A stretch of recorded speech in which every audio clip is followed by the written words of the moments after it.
Signore Brunelleschi, c'è una persona che volete vedervi. Possiamo andare? Non ho capito. Arrivo. Ho solamente detto che c'è una persona che aspetta la vostra presenza. Sì, arrivo, ma prima di tutto voglio terminare il mio disegno.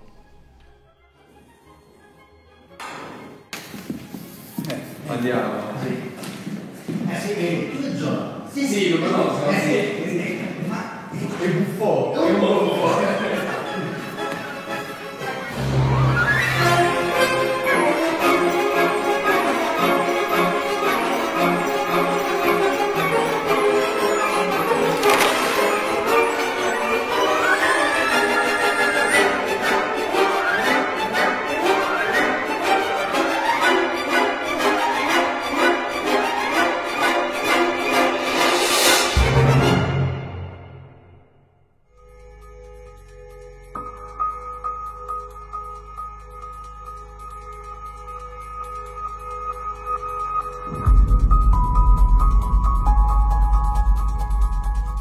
Il est surtout connu dès le XVe siècle et dans l'histoire pour être celui qui a conçu la coupole qui surmonte la cathédrale de Florence, donc le Santa Maria del Fiore. C'est sans doute sa principale réalisation, c'est ce qui lui permet d'acquérir la plus grande gloire de son vivant. Mais il n'est pas que le concepteur de la coupole. On peut considérer que c'est une des figures peut-être les plus emblématiques des ingénieurs de la Renaissance. Je crois qu'il faut aussi insister sur la chronologie. La date de naissance de Brunelleschi, c'est quelque chose, c'est 1377. Il commence à construire à projeter la coupole dans les années 1420. C'est-à-dire que c'est le moment, une sorte de moment privilégié, là encore, au-delà de la construction du mythe de la Renaissance à Florence, parce que la Renaissance n'a pas opéré qu'à Florence. Il y a une sorte de moment privilégié où vous avez toute une série d'artistes, en même temps que d'humanistes, par lesquels la Renaissance est en train d'advenir, la Renaissance dans les lettres, la Renaissance dans les arts.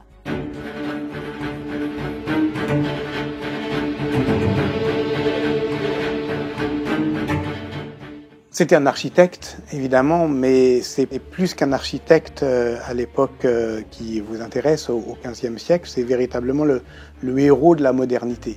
Il faut comprendre qu'il n'y a pas beaucoup d'artistes qui, comme lui, ont pu bénéficier d'une biographie. C'est le premier artiste dont on écrit la biographie. Antonio Manetti est cet humaniste, mathématicien, architecte comme lui qui écrit sur Brunelleschi. Et c'est même d'ailleurs devenu de son vivant même un personnage de roman. C'est cela qui est, ou en tout cas de nouvelles, c'est ça qui est très étonnant. Et puis, on le connaît parce qu'il est architecte, parce qu'il est l'inventeur de la perspective, et c'est d'ailleurs si vrai qu'en 1436, c'est sa grande année, 1436, c'est à la fois le 25 mars, le jour de l'inauguration de la coupole de Santa Maria del Fiore, et on en parlera peut-être, donc la cathédrale de Florence, mais c'était aussi la date de rédaction du De Pictura de Leon Battista Alberti, qui est véritablement le manifeste de l'art nouveau et qui fait de Brunelleschi l'inventeur de la perspective. Donc c'est vraiment l'année de la consécration, 1436.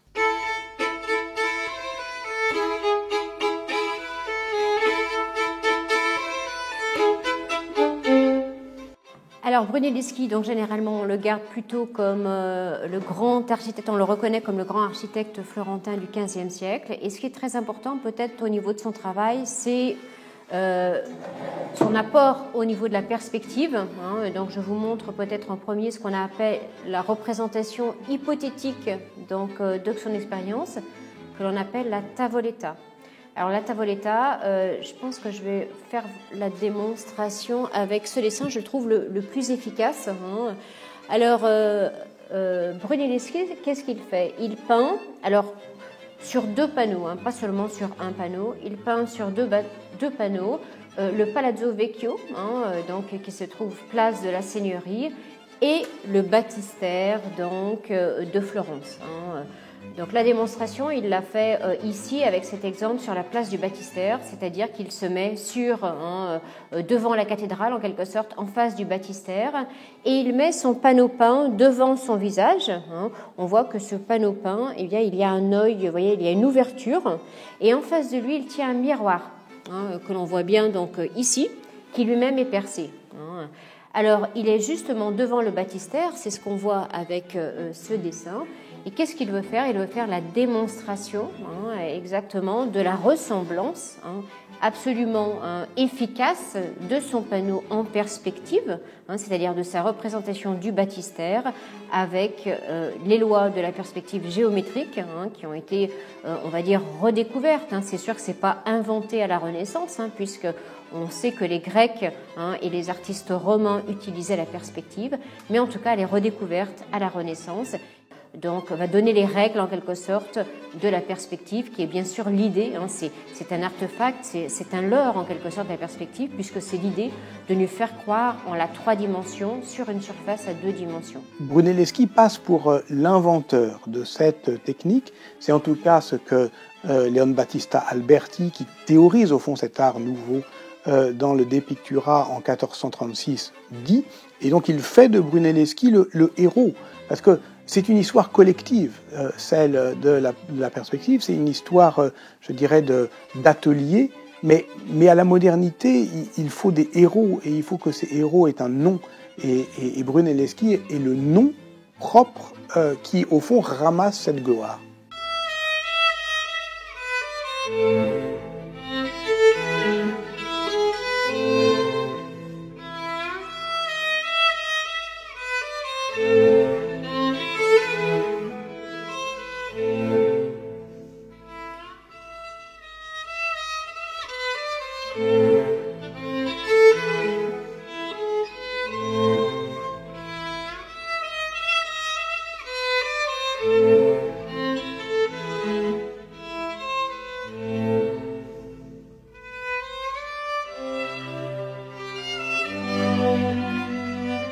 L'aventure de la coupole de Santa Maria del Fiore, qui là encore porte le nom de Brunelleschi, c'est une aventure qui est à la fois intellectuelle, technique et politique.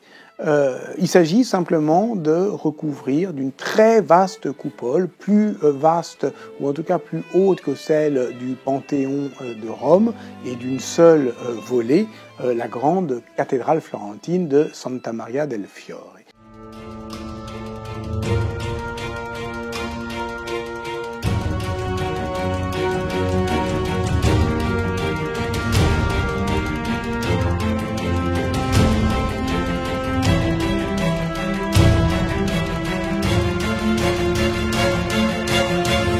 Cette réalisation est en effet une prouesse technique.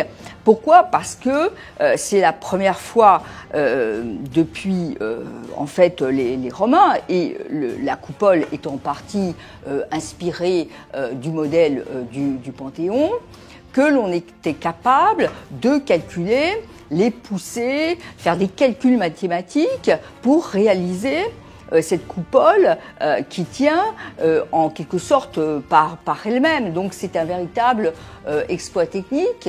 La coupole, c'est quelque chose comme 17 000 tonnes qui tiennent sur le dôme, ce qu'on appelle le dôme de Florence, c'est-à-dire sur la cathédrale, qui viennent coiffer cette cathédrale. Donc évidemment, la réalisation de cette coupole constitue un formidable exploit technique, et aussi ce qui, donc, tout au long des travaux, le fait de monter chaque jour ces milliers de briques, etc., à représenter pour les contemporains, là encore, une sorte de prouesse technologique tout à fait inédite. À partir de 1418, donc un concours est lancé pour la coupole. Il a en quelque sorte son rival Ghiberti qui est là également. Et Brunelleschi va proposer pour la première fois donc une coupole ovoïde à 8 pans, où justement, si vous voulez, le poids de la coupole va se répartir par le haut.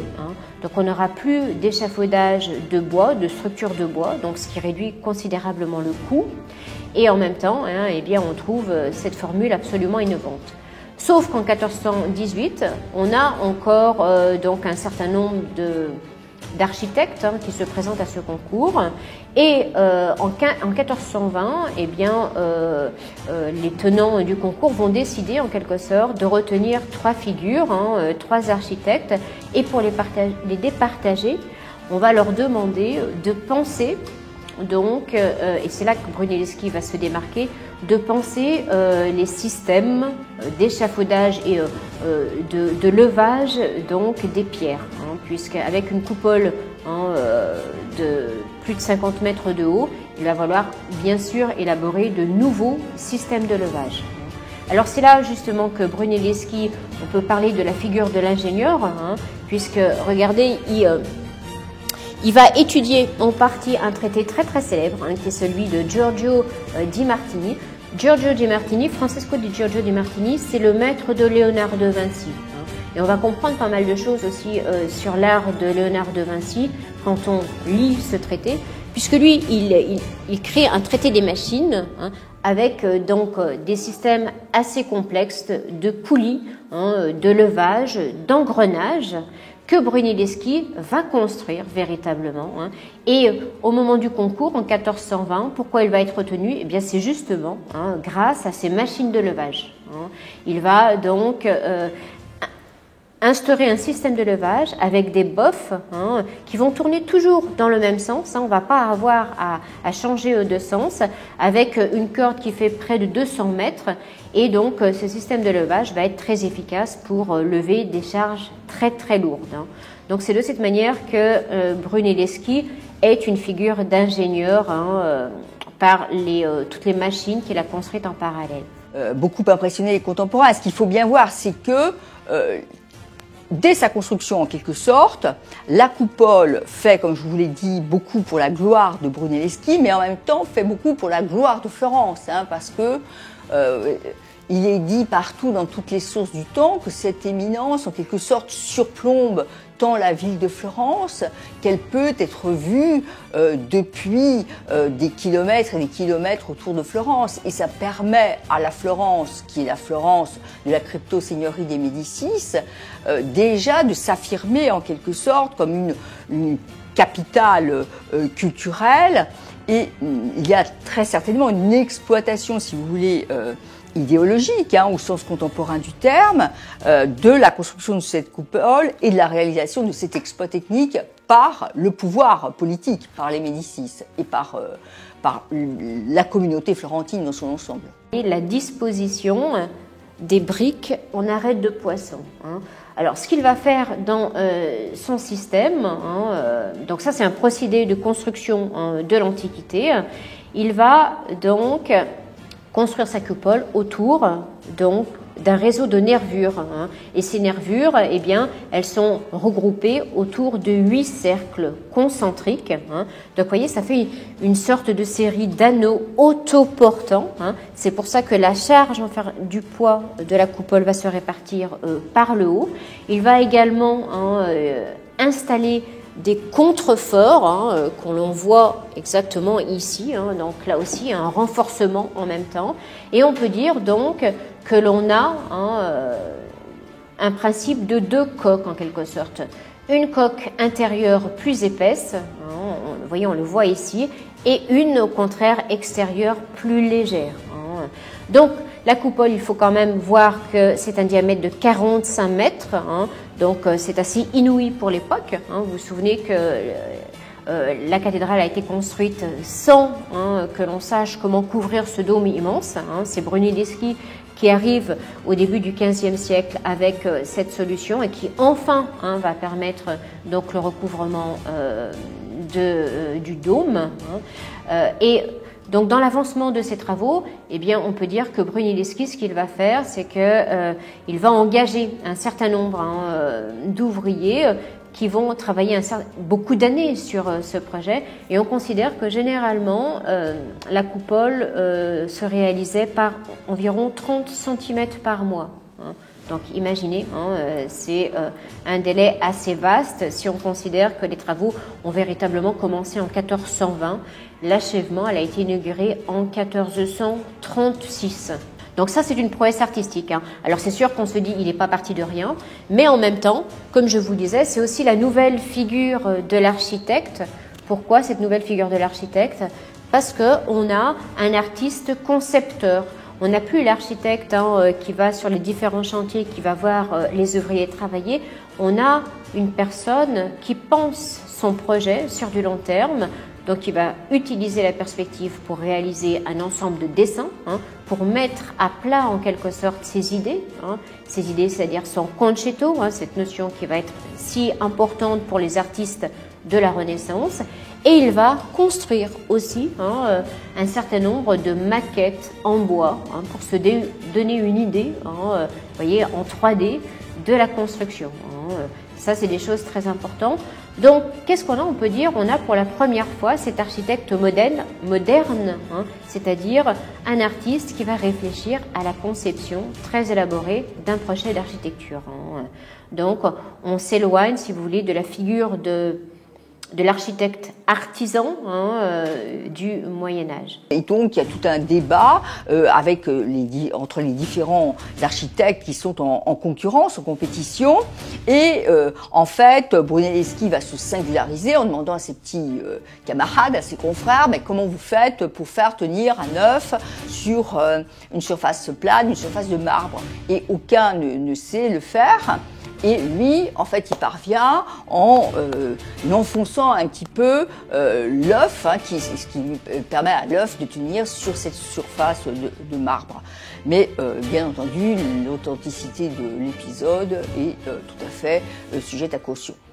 Brunelleschi, il ne faut pas l'imaginer comme un maître inspiré, comme ça, un architecte génial. Non, non, c'est quelqu'un qui sait mener ces hommes, qui est un chef de chantier, qui est très apprécié par les élites florentines pour ça aussi, parce qu'il sait organiser les chantiers, il sait mater les grèves, il sait motiver les énergies.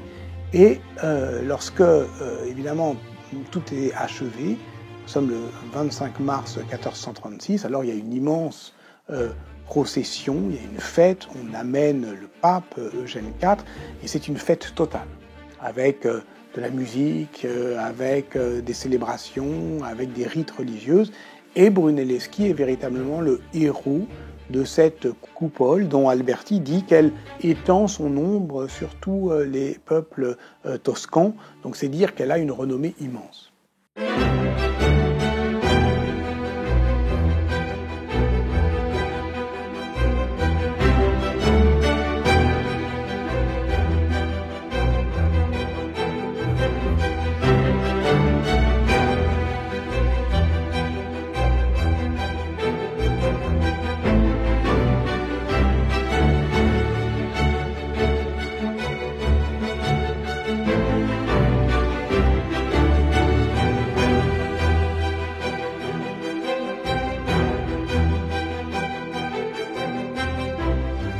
Il s'agit d'une église qui est en réalité l'église du Gonfalon, c'est-à-dire du quartier des Médicis.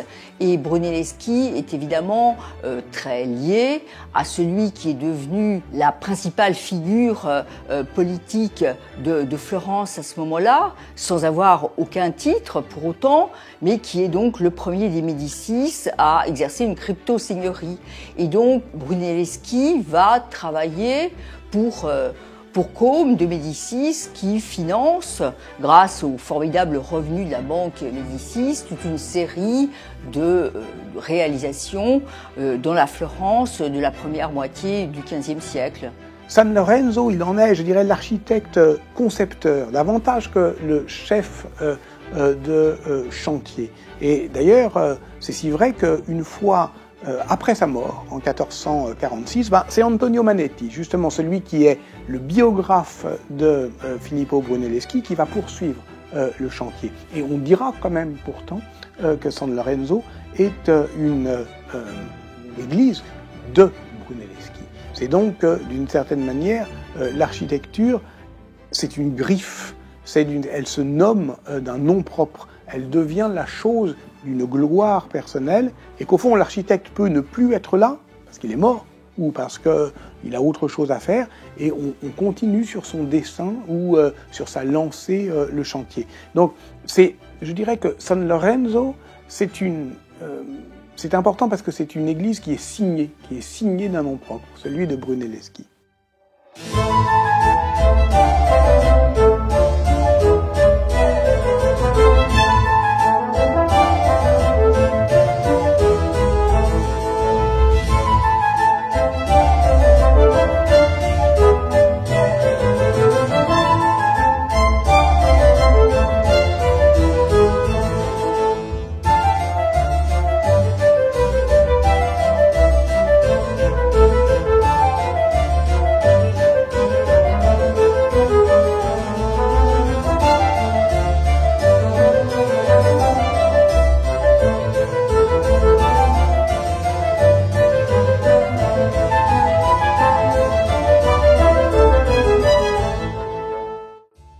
Au Moyen-Âge, il y a un enjeu qui est un enjeu décisif pour l'ordre social, qui est celui de la charité, qui est celui du contrôle des pauvres. Et au fond, ces États, car on parle effectivement de Florence au XVe siècle, qui n'est pas une cité-État, mais qui est au fond la capitale d'un État régional, elles vont chercher à s'emparer, au fond, de ce qui est un privilège de l'Église, qui est un monopole clérical, qui est effectivement la charité, pour faire des hôpitaux publics.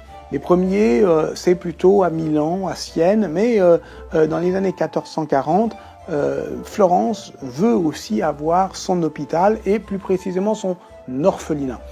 C'est cela, les Innocents, c'est un orphelinat et d'une certaine manière, elle vaut aussi comme, je dirais, innovation institutionnelle. Mais à cette innovation institutionnelle, il faut, je dirais, un cadre architectural. Et aujourd'hui, ce que l'on visite et ce que l'on admire, c'est les arcades et les loggias qui ont été dessinés par Brunelleschi et qui nous montrent quelque chose d'essentiel de l'architecture, qui est que l'architecture de ce temps, c'est un rythme. Et ce rythme, il est pensé sur un modèle musical. Et c'est pour cela, d'une certaine manière, que cette cadence des colonnes et des entrecolonnes, c'est-à-dire au fond de ces arches qui se répètent dans toute la loggia, elle donne, je dirais, le la de la Renaissance italienne. Donc au fond, s'inventent là des formes, mais dont il faut comprendre toujours qu'elles ont des fonctions historiques.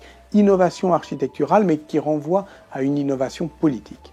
Alors, l'hôpital des Innocents, c'est évidemment une construction très, très intéressante parce que déjà, c'est un de ces hôpitaux typiques de l'Italie de la fin du Moyen-Âge et de la première Renaissance qui sont destinés à accueillir donc la population très nombreuse des enfants abandonnés. Bon. Et donc, c'est une très grande structure hospitalière. Et Brunelleschi va recevoir cette commande.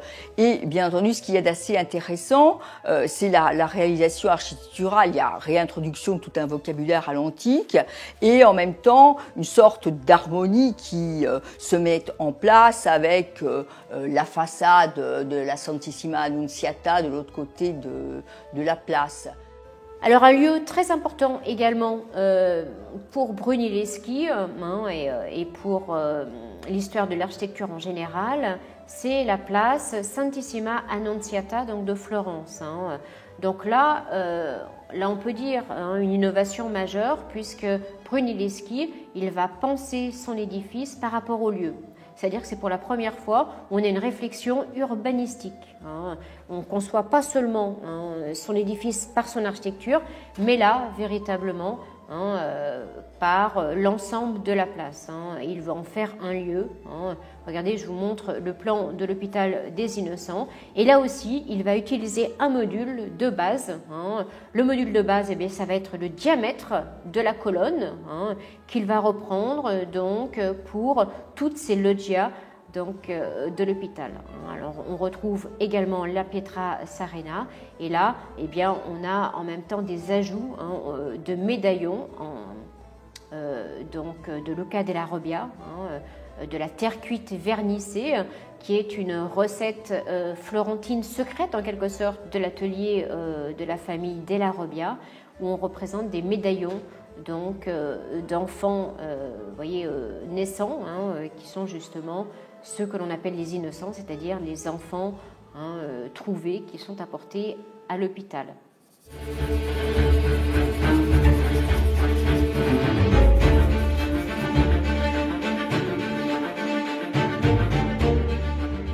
Brunelleschi est celui qui, après des siècles et des siècles d'architecture qui était négligée, qui ignorait les lois mathématiques, etc., est celui qui fait revenir l'architecture en fait à la lumière. Donc on est en plein dans le mythe de la Renaissance, si vous voulez, dans la construction du mythe de la Renaissance. Et Brunelleschi participe pleinement, la figure de Brunelleschi telle qu'elle est héroïsée très tôt, participe pleinement de la construction du mythe de la Renaissance.